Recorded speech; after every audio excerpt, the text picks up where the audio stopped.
It's the 1st of July 2019. It's the beginning of a plastic-free month. Well, that's a kind of an ambitious term. It's probably going to be more of a less plastic month as far as I'm concerned.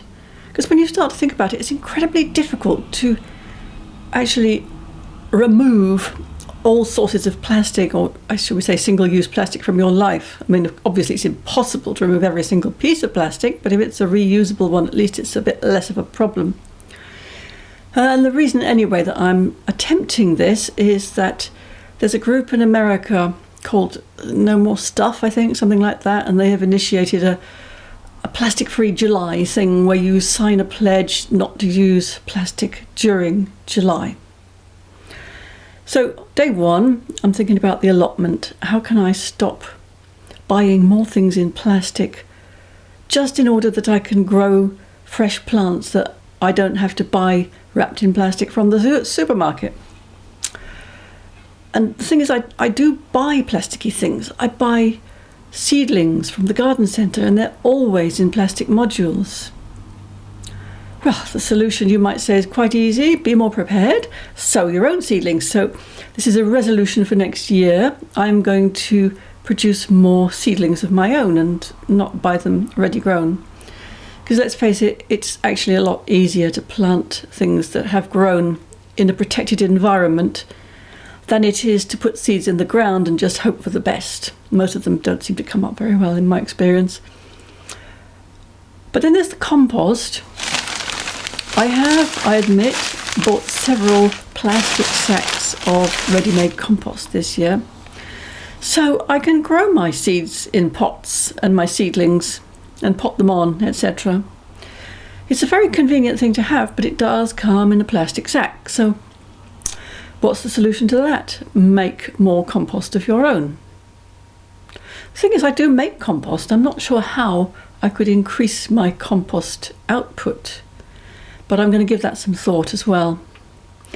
And then there's the additives. There's the dreaded slug pellets that I admit I do use. Some people don't use slug pellets, but then you do get a lot more ravaging of your little seedlings if you don't use slug pellets. I know they say, put out slug traps, go and pick the little blighters off, encourage lots of slow worms and toads and things.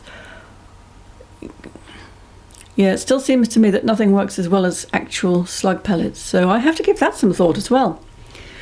What else do I use? I use fish blood and bone, which comes in a huge solid plastic tub. I'm sure it doesn't need to come in a plastic tub. How did they sell this stuff before plastic was in such universal use? I'm sure that they must have put it in Hessian sacks or something, you know, the sort of thing you used to see in hardware shops many years ago when I was young, and probably before most of you were born.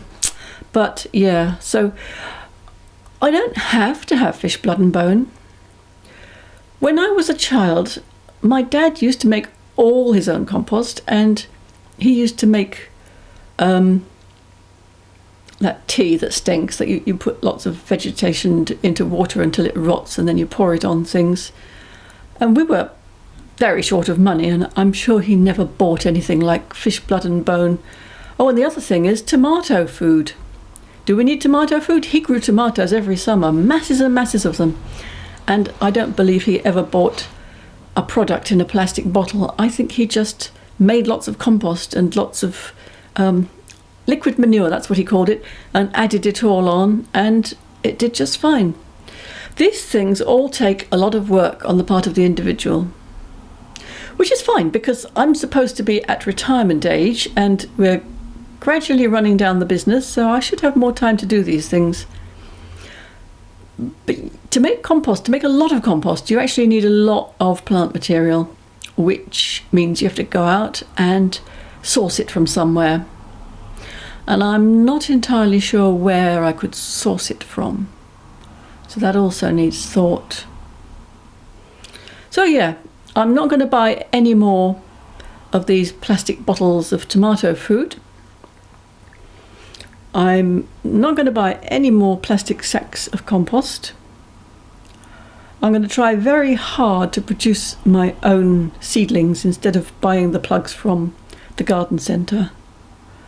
Of course, it would be ideal, wouldn't it, if the garden centres could, I don't know, maybe they don't have any influence. Maybe it's the manufacturers and the nurseries who use these things for convenience's sake. And if I go up to them and say, oh, could you stop using plastic and produce some other, like a, I don't know, cardboard cells, they'd laugh in my face, wouldn't they? But yeah, it's worth bearing in mind anyway. So this is only day one. I intend to think about this every day in July and see what I come up with. So see you tomorrow. Bye.